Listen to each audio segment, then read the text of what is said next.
Hello there. In today's video, we're going to be talking about the number one thing that you can do to help grow your business. Now, before we dive in, I wanted to share a fact with you guys. So, in the early 1800s, world literacy rates were only about 12%. So, now obviously that number's changed a lot. It's up to about 86, 87%. But I want you to think about that. Think about the close friends and family that you have, right? The really close friends that you actually hang out with on the regular and your family.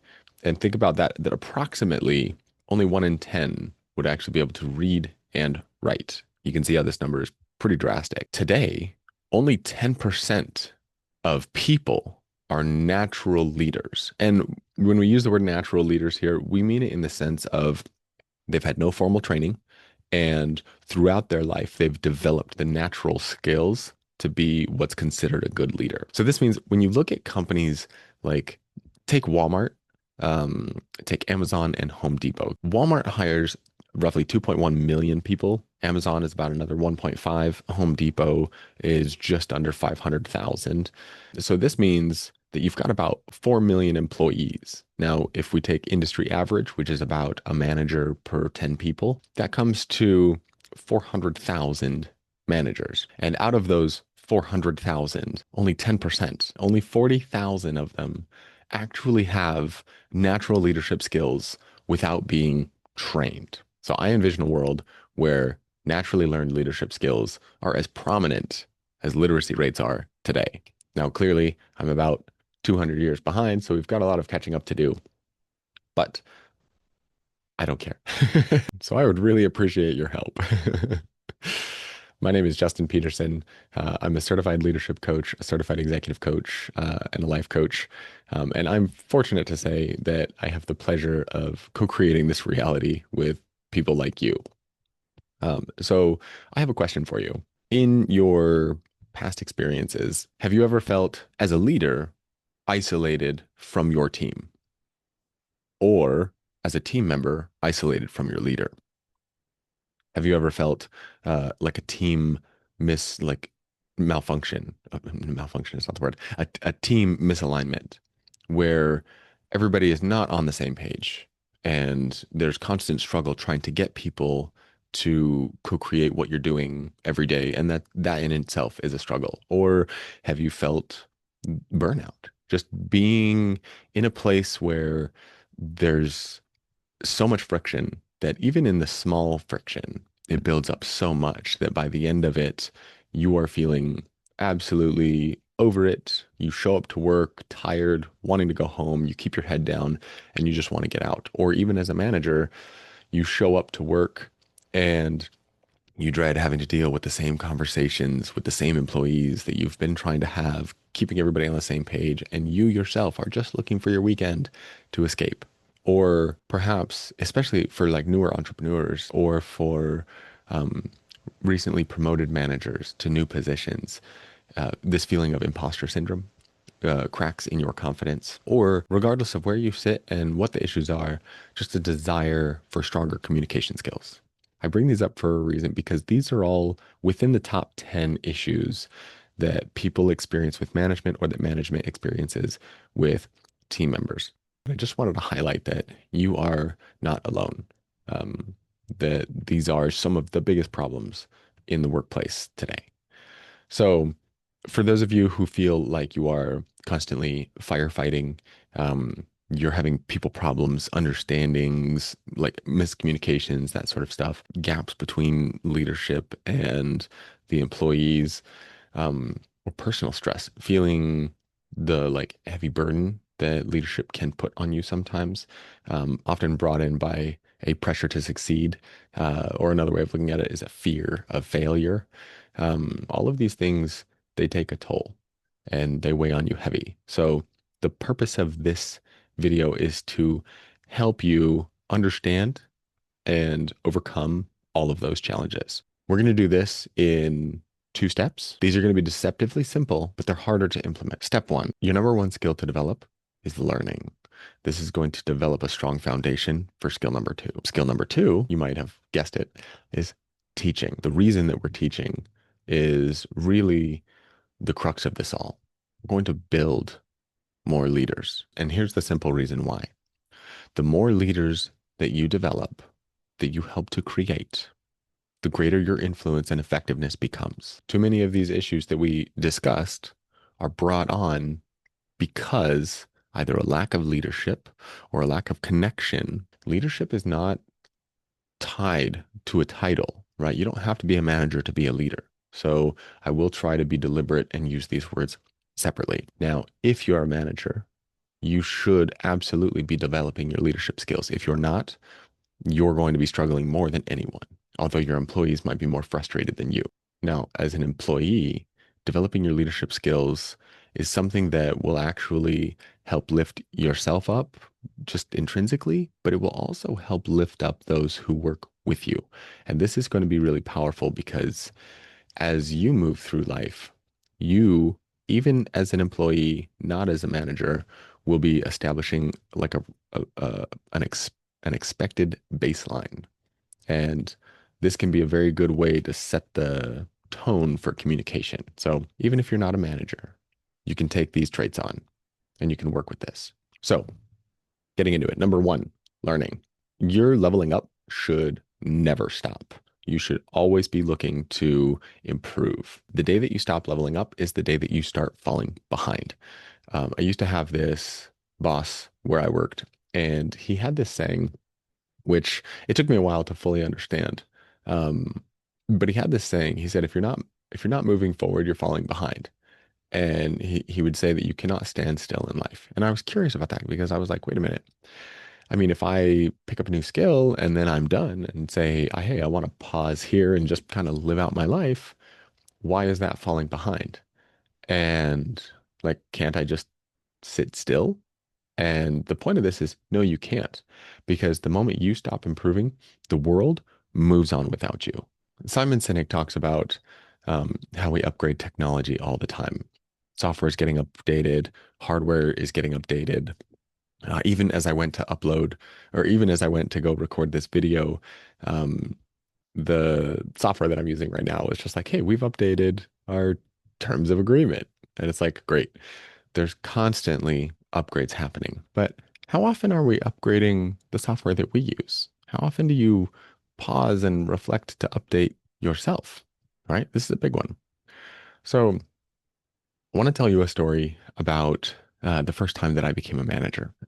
This was one of my first jobs. I was very young. I was working at a grocery store, and it was my first night as a closing manager. I had just gotten promoted. I was really excited to show how well I could do the job. And I remember that night I worked so hard. I was running around like crazy. I was keeping myself busy. It was just nonstop. Uh, it was chaotic. It was one of the most hectic nights I ever had. And I was really trying my best to make the place look amazing. When I came in the next day, my manager looked at me.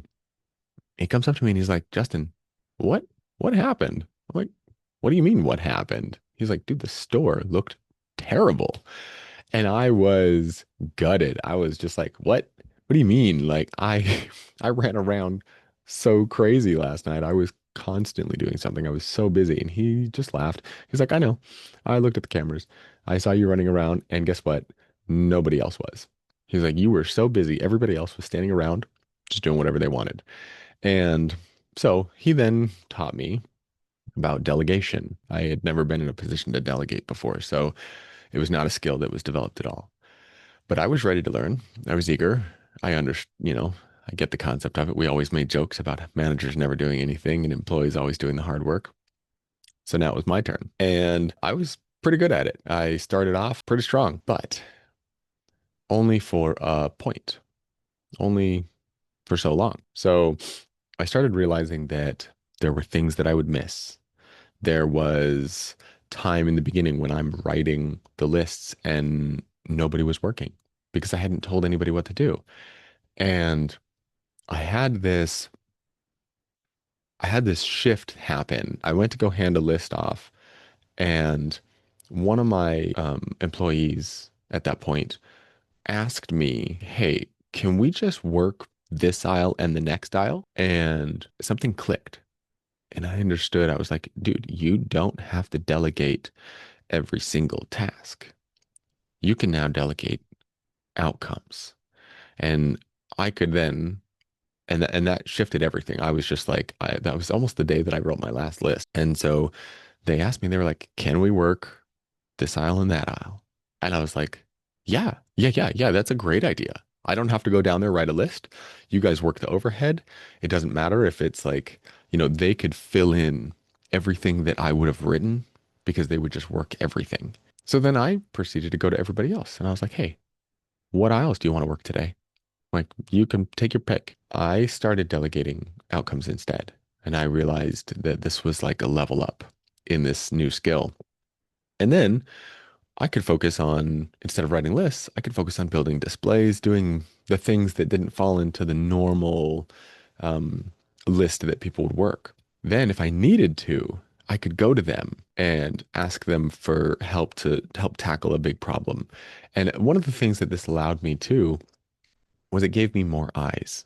Rather than trying to see everything, I could rely on them. So I started off knowing nothing about management. And then I picked up the basics of management, right? Delegation, time management, that sort of stuff. And then from there, I moved away from more of this transactional management and was able to shift into this management where I would work with people to to control outcomes. So I would come into work eventually and I would no longer even tell people what aisle to work on. I would show up to work, they would have their aisles, and I would go to them and say, what do you need? Like, what can I do to help you? So my new role was basically going around checking on them, seeing how I could help them. And so the point of this story is that I was leveling up.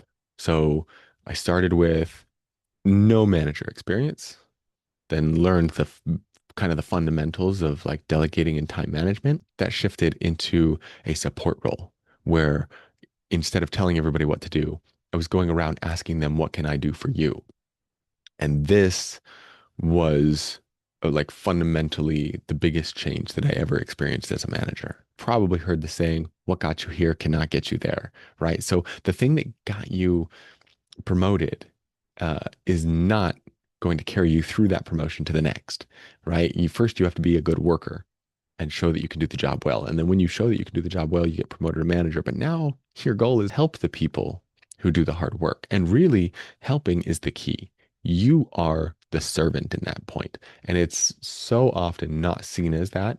It is seen as I'm the leader, I'll say when we go kind of a thing. And it's not. It's really you need to be taking care of those people that you're leading.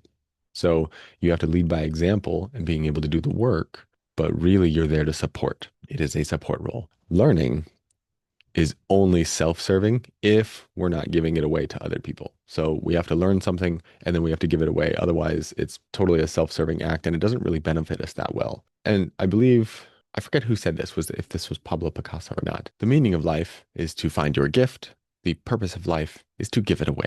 That brings us to the second part of the equation, number two, which was teaching. Something my father always tells me is if you want to know how well you know something, try and teach it. And to kind of add on to that, one of my favorite coaches, Jewel Kim, she has this quote, which I love so much, is leadership isn't about solving problems.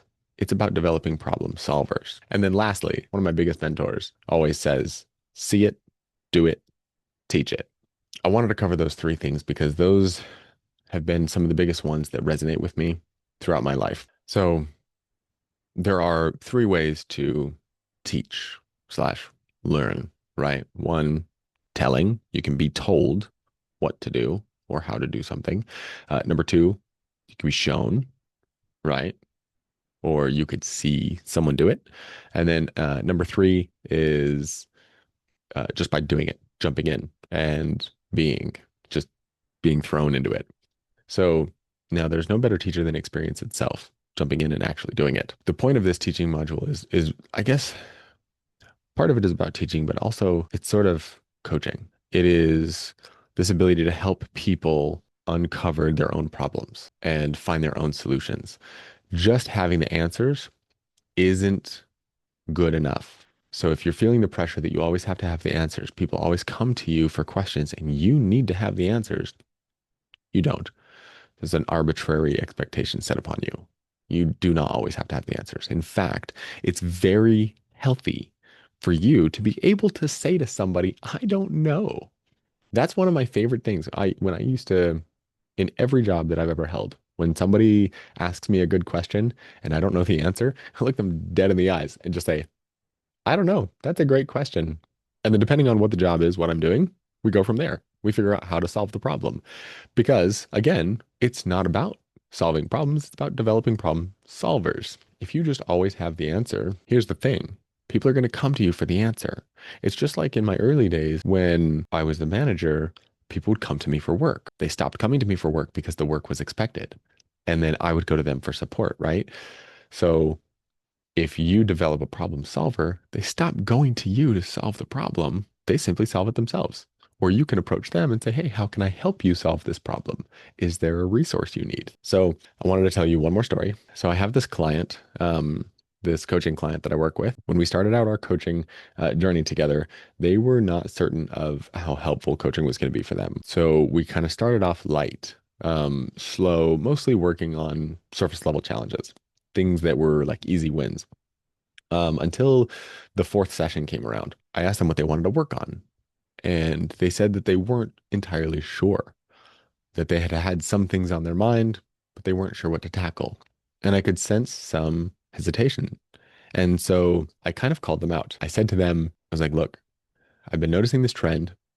There has been this thread between all of our sessions, and it's a confidence thing. It's like each session we tackle one problem and then we tackle a different problem and a different problem and a different problem each session. And at the end of every session, we are coming back to the same thread. There's a commonality between all of them. And that was confidence, being able to show up as being able to show up as you are, being who you are. And this person was very big on that, but they were having a hard time embodying it. So when I called them out, they had this moment where they kind of paused and they were like, they told me they're like, I feel really seen right now. They got really emotional and they were like, I feel seen. I feel called out in a good way. And they told me that the confidence thing was actually something that they were working on in therapy, but they weren't sure that it was an appropriate conversation for coaching. And I was like, yeah, if you feel comfortable, let's go, let's do it. And they agreed. So we did. Now, from then on, our conversations got a lot deeper. We started dealing with some real stuff, which was really great. And a few months later, they told me something that felt really good for me to hear. So they told me how my coaching was helping them, which, self-service, it felt good. It was like a pat on the back. Um, they they were explaining how they were starting to see things differently. They were faced with challenges that would come up, challenges that we hadn't talked about, and they were able to pause, look at the challenge, kind of hear the questions that I would generally ask them during our coaching sessions, and this they were able to kind of talk themselves through it, coach themselves through it even. And they were able to overcome all these challenges that would come up during the week in between our sessions. And that they had realized that, like, just from doing our sessions, that there was this shift that was occurring. And they were now seeing the world and approaching the world's problems differently. And it was making a big impact on their life. And for me, man, that felt so good to hear. It's important to keep in mind too that that coaching is not about me giving you answers, right? A coach should not be providing answers to problems. It's really about co-creating and exploring with safety kind of these challenges and how the client wants to overcome them. And simply by holding space and allowing there to be room for a problem to exist and it not be a bad thing, and to identify it and look at it objectively, this individual was able to reframe how they approached many other problems. And this brings up for me that You can teach people simply by just being yourself, just by showing up and doing what you have to do. And that's what happened here. I wasn't trying to teach. I was showing up. I was holding a safe space. We were holding a discussion, and they took that with them outside and applied it to other issues beyond what we had discussed. And so the point of this is really that like you can teach by simply being yourself. So being authentically you and stepping into whatever role it is that you fill, wherever you work, whoever you work with, you can, again, one of the ways that we learn is just by seeing other people, right? The see it, do it, teach it. And that's part of it, the seeing it. You see somebody modeling a behavior. That's why you have to lead by example, right? Because people see that example and it's, we're trained this way from babies, right? Not, we don't get trained by babies. We're trained as babies. This is how we do it. It's a see it, do it, teach it model. It's monkey see, monkey do. So, what is the real point of teaching, though? And again, I kind of hinted it's not just teaching. Teaching is a part of it because sometimes you do need to be more assertive. But it's not just teaching, it's also coaching. It's helping people to come up with their own solutions. Teaching would be here's the problem, here's how I want you to solve it. Coaching is here's the problem, how should we solve it? And then you see the difference, you get to pick. So the the real point of teaching, why this is so important. In Michael Bungay Stanner's book, The Coaching Habit, he talks about how to be a better leader and magnify your effect. And I want you to kind of imagine what it would be like if you had a bunch of people around you that were all basically little leaders, no matter what position they held, if they all had the same mindset of self-improvement and helping other people to improve themselves, right? That little shift, and I say little, but it's kind of a big one, but that shift would change everything. If you are the owner of a business, or if you are a high level manager, or even a mid manager, it doesn't matter really where you stand in the totem pole. Think about this. It just gets more powerful as you get higher. But if you're a manager of a team and you're developing everybody in there to be a problem solver, when something comes up, they will handle it at their level. Only when they absolutely cannot handle it do they come to you. Or do they just try something and say, hey, I tried something. It might fail, but I tried it. Instead of the moment something comes up and they're like, a decision needs to be made. Let's go to the decision maker. That's you. Now you become the bottleneck. Like you literally, if that's the case, if everybody's coming to you for decision making problems, you are the bottleneck of the entire system.